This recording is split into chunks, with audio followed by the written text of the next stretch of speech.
Hello friends, welcome to ರುಚಿ ಪಯಣ. ಇವತ್ತಿನ ವಿಡಿಯೋದಲ್ಲಿ ನಾನು ಮನೆಯಲ್ಲೇ ಪನ್ನೀರನ್ನು ಹೇಗೆ ರೆಡಿ ಮಾಡ್ಕೊಳ್ಳೋದು ಅಂತ ಈ ವಿಡಿಯೋದಲ್ಲಿ ತೋರಿಸ್ಕೊಡ್ತಿದ್ದೀನಿ. ಹೊರಗಡೆ ತಗೊಂಡ್ರೆ ಅದೆಲ್ಲ ಮಿಕ್ಸ್ ಇರುತ್ತೆ, ಆದರೆ ಪ್ಯೂರಾಗಿ ಮನೆಯಲ್ಲೇ ನಾವು ಹೇಗೆ ಮಾಡ್ಕೋಬೋದು, ಹಾಲಿದ್ದಾಗ ವೇಸ್ಟ್ ಆದಾಗ ಅಥವಾ ಹಾಲು ಒಡ್ಕೊಂಡಾಗ ಯಾವ ರೀತಿ ಮಾಡ್ಕೊಳ್ಳೋದು ಅಂತ ತೋರಿಸ್ಕೊಡ್ತಿದ್ದೀನಿ. ನೋಡಿ, ನಾನು ಹಾಲಕ್ಕೆ ಕಾಯೋದಕ್ಕೆ ಇಟ್ಟಿದ್ದೀನಿ. ಒಂದು 2 ಲೀಟ್ರಷ್ಟು ಹಾಲನ್ನು ಇಟ್ಟಿದ್ದೀನಿ. ಅದಕ್ಕೆ ಒಂದು 2 ನಿಂಬೆಹಣ್ಣನ್ನು ತಗೊಂಡಿದ್ದೀನಿ. ನಾನು ಹಾಲು ಕುದೀತಾ ಬರ್ತಾ ಇದೆ, ಬಿಸಿಯಾಗಿದೆ ಎಂದಾಗ ನಾವು ನಿಂಬೆಹಣ್ಣನ್ನು ಹಿಂಡಿಬಿಟ್ಟು ನಾನು ಸಿಪ್ಪೆ ಸಮೇತ ಹಾಕ್ಬಿಟ್ಟಿದ್ದೀನಿ. ಅದು ಚೆನ್ನಾಗಿ ನೋಡಿ ಕುದಿಯುವಾಗ ಏನಾಗುತ್ತೆ, ಅದು ನೀರು ಬೇರೆ ಇದು ಬೇರೆ ಆಗೋಗುತ್ತೆ, ಒಡ್ಕೊಂಬಿಡುತ್ತೆ ಹಾಲು. ಆಗ ನಾವೇನು ಮಾಡಬೇಕಂತಂದರೆ ಅದನ್ನು ಒಡ್ಕೊಳ್ಳುವಾಗ ತಿರುಗ್ತಾ ಇರಬೇಕು. ತಿರುಗ್ತಾ ಇದ್ದಾಗ ನೋಡಿ, ಕಾಣಿಸ್ತಿದೆಯಾ?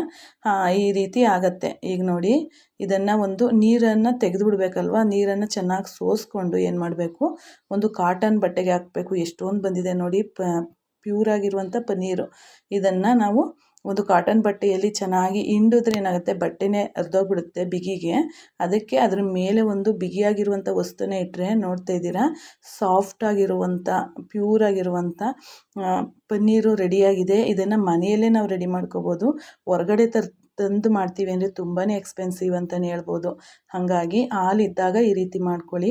ಧನ್ಯವಾದಗಳು friends. Thank you for watching.